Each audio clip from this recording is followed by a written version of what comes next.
Hello there, how are you all doing? Let's make some butter, but not normal butter, but cultured with kefir. And for this you first need cream cultured by kefir. You'll find a video on how to do that in the video description and also at the end of this video. So when you have that cream, you put it into a bowl and beat it like you would to get whipped cream. And when you have whipped cream, you just beat it more until it starts breaking, which looks like this. And when you have breaking cream, you do what? Exactly, you beat it more until you see the butter separating from the buttermilk. And this looks like this.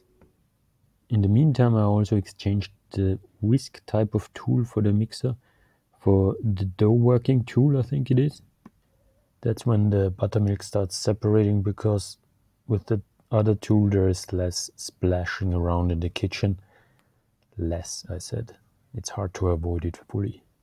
Then when you have a good separation, you send the buttermilk through a colander would be best. I had a strainer because I wasn't at my actual place, so I didn't find a colander. But you can do it with a strainer or a colander. And with clean hands or gloves, you can work the butter a little bit to make more buttermilk leave through the strainer.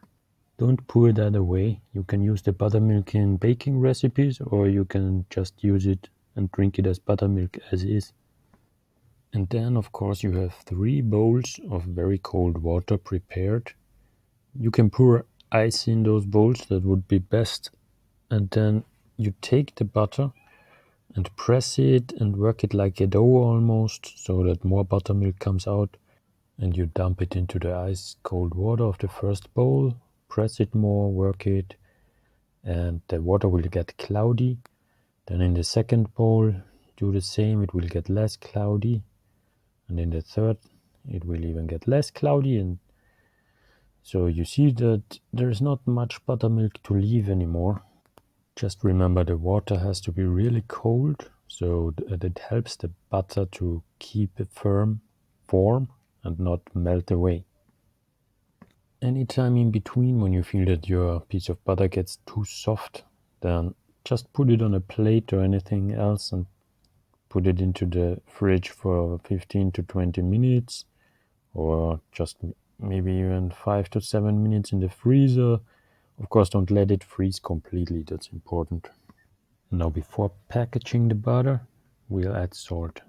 Now, if you want total control of the amount of salt in what you eat, then just do not add salt here. You can add it when you eat it with something. But usually you would add salt, it will make the taste of the butter itself better. And in my case, it was butter from a liter of cream that yields about 300 grams of butter. And for this, I would say a minimum of 3 grams salt.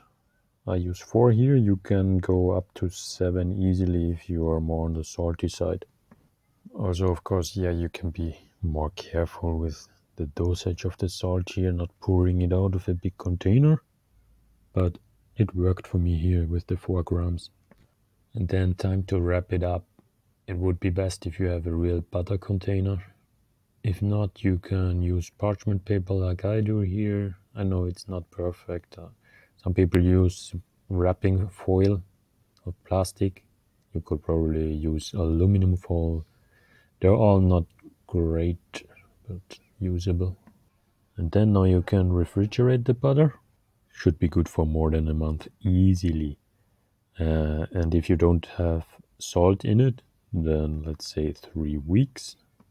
If you freeze it, that should give you a couple months. So here I just quickly show you how to clean stuff from butter, because it can really mess up some of the dishes. If you get really hot water out of your pipe, then you're all set.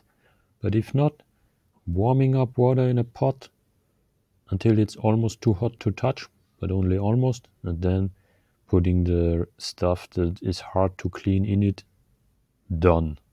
No big deal anymore to clean it. Same for the sink.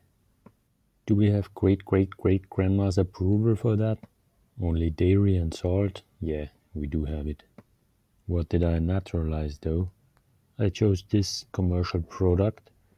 Well, Everything in it is natural.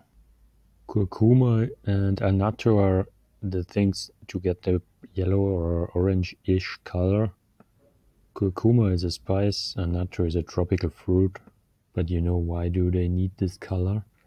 They need this color because the cows producing the milk are not fed properly.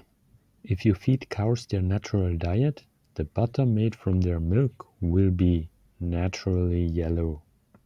At the same time, if you make kefir cultured butter, how do you know that the milk that was the original product is from cows well fed?